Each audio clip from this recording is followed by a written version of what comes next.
ये घटना मुझसे कुछ हफ्तों पहले घटी थी, लेकिन मैं अब भी इससे बाहर निकलने की कोशिश कर रहा हूँ। मैं एक बड़े से पेड़ की तरफ पीट करके बैठ गया और मछली पकड़ने लगा कि अचानक मुझे पीछे से किसी औरत के गुनगुनाने की आवाज आने लगी। मैंने फौरन पीछे मुड़कर देखा। अचानक गुनगुनाना बंद हो गया और मुझे फिशिंग रॉड पर किसी के फंसने का झटका महसूस हुआ।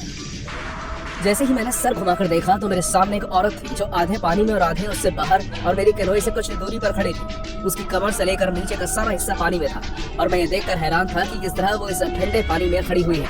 उसने गुलाबी रंग के कपड़े पहने हुए थे और उसकी छाती पर खून के धब्बे थे। उसके सुनहरे बालों में समुद्र की मिट्टी लिपटी हुई थी। उसका चेहरा बिल्कुल फीका पड़ चुका था।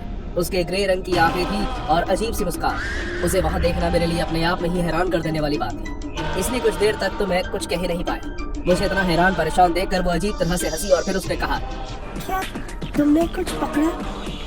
मैंने लड़खड़ाते हुए जवाब दिया, नहीं अभी तक तो नहीं। क्या तुम ठीक हो?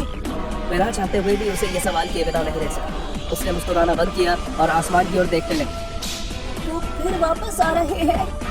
कौन वापस आ रहे हैं? उसने जवाब नहीं दिया, बस मुझे घूरती रही। मैंने एक बार फिर पूछा, मैम आपको इस ठंडे पानी से बाहर निकलना चाहिए, आखिर आप यहाँ आई कैसे? मुझे यहाँ लाकर छोड़ दिया गया है। क्या आप किसी शिप में थी? उसका चेहरा बदल गया। उसने उदास होकर अपना सर बाएं से दाएं ओर हिलाया। कल रात मेरे पति मुझे वहाँ छोड़कर चला गया।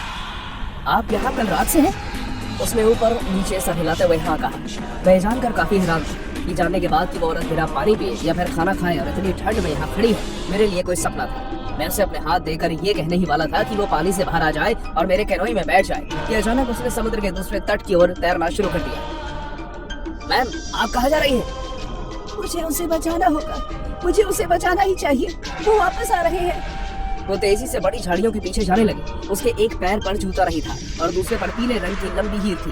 वो एक जूता पहनकर बहुत ही मुश्किल से चल पा रही थी। जैसे ही वो झाड़ियों के पीछे गायब हुई, मैंने आसमान में कौवों का झुंड इकट्ठा होते हुए देखा। वो सब भी ठीक उसी तरफ जा रहे थे जिस तरफ वो औरत गई है। मैं बहुत देर तक बैठकर देख नहीं सकता था।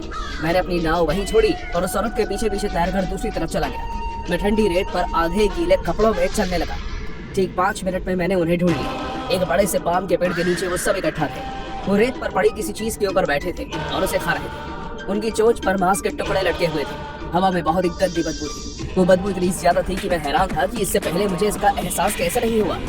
इतनी देर में पहली बार मैंने अपनी हेलमेट पर लगी टॉर्च को जलाया और जो मैंने देखा उसे देखकर मेरे पैरों से जमीन खिसक गई। वो कौवे किसी के मरे हुए शरीर को खा रहे थे। मैं उस शरीर के सिर्फ पैर देख पा रहा था, जो मेरे लिए इतना समझने के लिए काफी था कि वो लाश किसकी थी। एक पैर पर कुछ नहीं था, लेकिन दूसरे पर खून से सना पीला जूता था।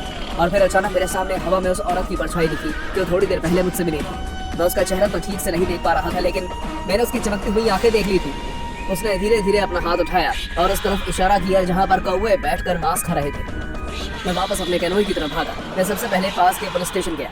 मैंने उन्हें बताया कि समुद्र के तट पर मैंने किसी की लाश देखी है। बाद में मालूम पड़ा कि एक आदमी ने अपनी बीवी का कत्ल करके उसकी लाश से छुटकारा पाने के लिए उसे इस तट पर फेंक दिया था।